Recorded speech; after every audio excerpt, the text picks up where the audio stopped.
How you say you want a bad bitch bad, but you ain't never had a bad bitch bad? How you say you put a bad bitch on, when you the one that did a bad bitch wrong? Yes, Mr. Rico out of Atlanta, Pynk Gorilla alumni, artist. What's up? Showman, actor, reality TV superstar, in the Big Apple. What's going on, Rico? How you been? Nothing much. I've been fine. Just enjoying myself, enjoying New York. I love it. I just love coming up here, experiencing the vibes, the people, just learning more in different things every time I come up here. So. For the people who don't know who you are, because you know your family. So for the people who don't know who you are, can you tell them who you are and what you do? Well, my name is RICO CASSADINE. I'm a rapper, actor, model, activist. I've starred in The Mister. I've starred in little short films. I've been in The Circle Atlanta. I'm currently filming Chasing Atlanta. I have also been in Web Life. I have been recording music for the last 3 years. For the last 2 years, I've been under the guidance of Pynk Gorilla Entertainment. And you know, I'm just a big bitch that loves to do good shit. Now, when you say a big bitch that loves to do good shit, do you find it sometimes being in the industry, because you performed at OTA last night. Yes. And your energy was through the motherfucking roof, let me tell you. Do you ever, because I know you're proud of your body, you're proud of your shape, you're proud of your weight, is there ever a time when you walk into a space and feel like, about the people around, about like, you know, because I'm a big bitch too, you know I'm a big bitch too. So sometimes we have to go places and be like, I need this space to be comfortable here, to get this. You know, being on the reality shows and sometimes, do you have to like big girl people to fuck up? Because sometimes you gotta rag bitches around. Yeah, sometimes, you know, the one thing that it took a long time for me to be comfortable with my body. I'm not gonna say I'm happy with it, because there's always can be improvements, but it took a long time for me to be okay with who I was as I am. And when I do come into spaces, there's been times where I get nervous, but the thing about me is I feed off energy. Like, energy is what moves me and keeps me moving. So I can come into a space and be nervous, but as soon as I start talking, it's, what's up? We here now. What's good? We here. What we gonna do? So, and then once they get that energy and I get to going and I get to talking, it makes me loosen up. It makes me feel the vibe, and I just feel any room, just like I feel out these jeans. So being the actor that you are, is there ever a time that you get kind of tired of the whole messiness of the Atlanta reality show circle? Yes. And how do you deal with that? First of all, like I always say, if you don't bother me, I'm not gonna bother you. But in reality TV, that's what we have to do. It has to be some kind of drama. And I'm that type of girl. It's like, you come this way, you either gonna get one or two things. We can talk for a couple minutes, but after a couple minutes, I'm gonna beat your ass. It's just I'm not one of those, we gonna go back and forth all the day long. Because if I didn't bother you, because I'm not gonna bother you. If you tapped on my door, I'm gonna turn around and answer, and you can't be mad with the answer that you get. Now, being that you're from Atlanta, when you come to New York, what's the difference in the scene that you notice? Y'all mean. Y'all mean as hell. I'm used to excuse me and thank you and people holding, bitch, you come to New York, bitch will slam the door right in your face and keep walking. I was like, bitch, you rude. But I like the realness of New York. Y'all are very, you'll know if you're doing something right in New York, because they're either gonna go up for you or they're just going to stare at you and look at you like you're stupid. Now, you have something called Problem Child. Yes, I do. So you're part of that problem too, though. I am rude. I'm very rude. But see, you're Atlanta rude. You're rude with nice, nasty. A nice, nasty. Nice, there you nasty. go, Rico. You don't know if I'm reading you or complimenting you. It's very nice, nasty. So in the scene in Atlanta, right? Because you're a prominent figure in Atlanta. You're a prominent artist in Atlanta.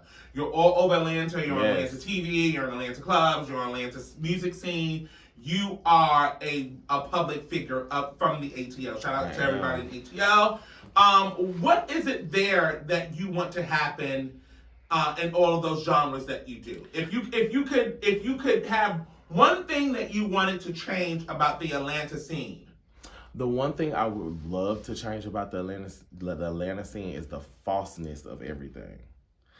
everybody, I say this, and I say this wholeheartedly because anybody you can ask can tell you the truth. I am the realest nigga in Atlanta you can ever meet. I don't sit here and try to put on for Instagram or for the, if I'm broke, I'm the first person to say, bitch, I ain't got no monies. You can Venmo, Cash App, and if you watching this, you can still Venmo and Cash App. $R White 2002. You can always Cash App a bitch. I'm always looking for a coin. But I work. Like, I literally have 3 jobs, and I do this as on the side. But this is my dream. Those are my hustles. This is my dream.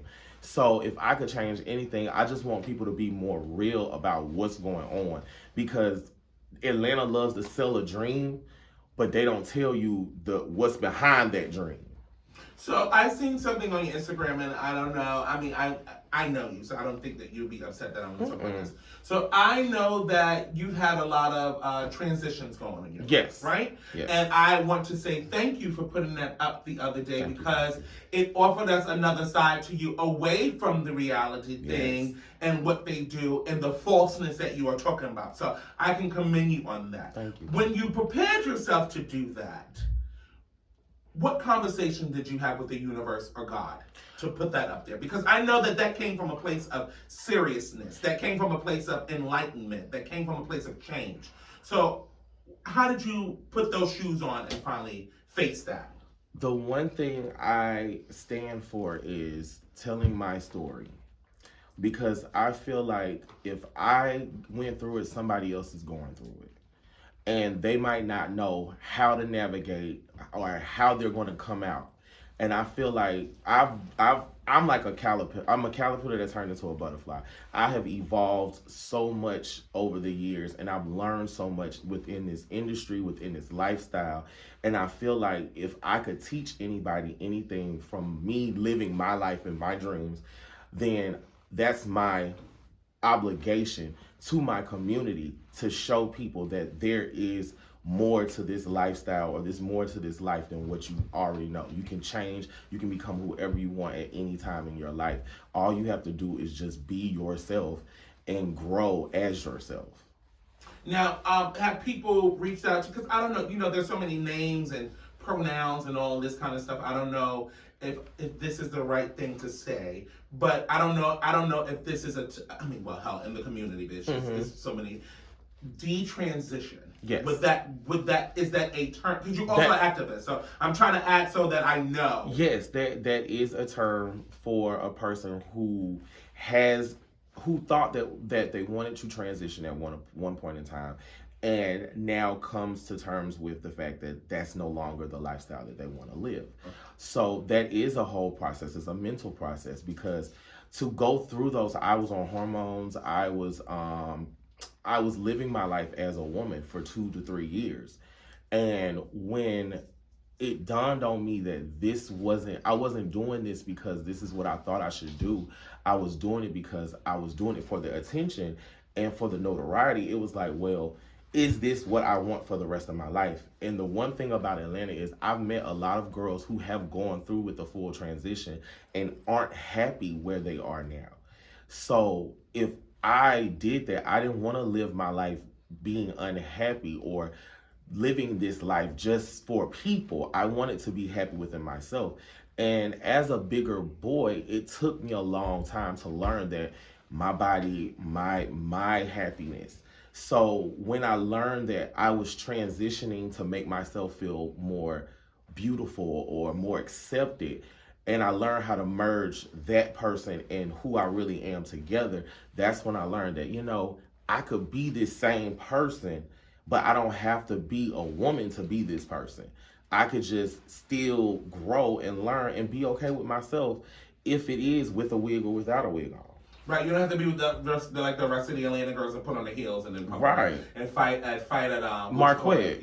Fight at Marquette, or possibly get your head bust or shot. Nowadays they shooting at Marquette. So I was there when it's they a wrap. Shout out to Marquette, girl, but be careful. I love the Quet. You can get a twerk and a shot at the same time, bitch. They talk about the Quet, but the Quet is damn near the longest running 50 years. The longest running LGBT nightclub, the only one that has never been shut down in the country. In so, the no country. Shade. No shade. No shade to Marquette. Shout out to Marquette, Atlanta, the rest of the girls. Music-wise, What do you want to do new? What new focuses you have on the music? Where do you want to take your stuff in your career? I'm so excited about my new music. I have a project coming out in April, Mayish, and it's a whole new vibe. I think with my first project, it introduced a new sound to the LGBT community because we were used to hearing the same thing, same songs, same voices from everyone. So when I got in the industry, it was like, who is this man yelling on this track like he is Lil Jon? Like he is Mystical and Lil Jon. So it was like a bust through when I came through. But this time, I'm growing, I'm maturing. My grandmother passed last year. And God rest her soul. yes, and a lot of emotion has, come out of me, and dealing with wanting to be loved and finding love and losing family and growing and building my family, building bridges, new bridges with my mom and my dad and my sisters and brothers. Because I used to be like the one that stayed off to the corner because I didn't feel like I fit in.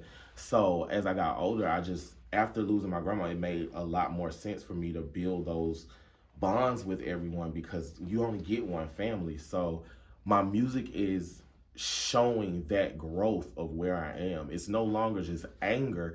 It's now working through the anger and the pain and actually trying to find out what is it that I want now that I've heard the anger and I've dealt with the anger. What is next after being angry, and how can I navigate myself from that point, and where am I going? So do you think those experiences were the mold when you went into the studio with a lot of music on your previous work, your previous albums, and stuff like that? My last project came from anger. Like I wrote the whole project during the pandemic, and that was my first time actually sitting down and writing music.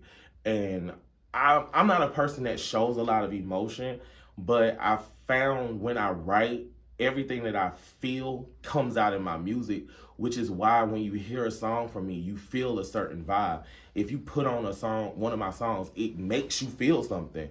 You're going to feel anger. You're going to want to fight. You want to go fuck. You want to go make some money. You going to want to do something. And that's because those are the energies that I was releasing at the time. And I feel like, where I am now, I want people to understand where that came from and who I am more as a person, because I've opened up a lot in the last year, especially during these reality shows. I don't want to be a closed book. I don't want anybody to have to try to think they can find information on me. I tell y'all anything you want to know, because like I said, if I went through it, somebody else is going through it. And the people need that. And they need that, because we need to start healing as a community. Right. They don't want to see it's just a bunch of queens fighting all the time. Yeah. Where does this anger come from? Right. My biggest thing is, where is the anger coming from? People have to learn how to discuss and talk through their anger, or paint their anger, write their anger, dance their anger, something. So that's where a lot of my music is going now. It's explaining who I am and letting people in on a deeper side of me. Munch or anal? Oh, bitch, what? Wait, I want a little bit of both. What's going on? Okay, I just wanted to get down because I never really asked you that, and I never asked you that, but I thought something new on you. Munch or anal? Which one is more important? That's what I'm. Oh, baby, I don't do tongue. That feel like a wet diaper, so they gonna have to stick me. I need the anal. You up in this boot shoot? This boochie cat needs to get pounded, baby. Yes, to the boochie cat. You can lick a little bit, but you need damn sure stick, because that tongue ain't gonna do nothing for all these cheeks back here. And if somebody had a love interest and was a love interest on you, what would they have to walk up on you right now and have? Be a man. Just be a man about it. Cause I come with a lot of personality. And you cannot, first of all, you can't control me. You can't tell me what to do. You have to be the perfect mix of hard and soft, because I need somebody who's gonna be like, babe, let's go, we need to do this, da da da da. But at the end of the night, when I'm in the bed with the doors closed, baby, I'm under you like oh baby, like that. I'm very, I come off hard, but I'm a very soft, I'm a Care Bear. Bitch, I am Tinky Winky under here. You know what I'm saying? Oh, that's right. So I need a man that can handle it and just let me be there, because I'll control everything in my life. The one thing I don't want to do is control everything in my relationship. Tell them where they can find you, your Instagram, the music's on all streaming platforms. All streaming platforms. Tell them where they can find your new stuff, your videos, your reality, all that stuff. All right. First of all, you can find me on all social media handles at RICO_Cassadine RICO_Cassadine. That is RICO RICO Cassadine CASSDINE on all social media platforms, even on Spotify, Tinder, Jack. What else we on? Did I say AOL Music? What's the title? You can find any. Just look up RICO Cassadine, RICO CASSDINE. Please say Cassadine, because if you say Cassadine, I will correct you at any moment. Give us a freestyle going out, closing out. Can you do that at least? Got you.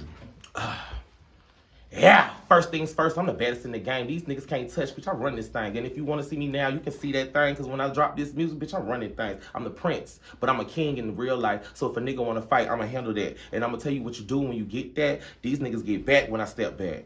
There you go. This is Miss D, America's favorite auntie uncle, with the Response Unplugged sessions.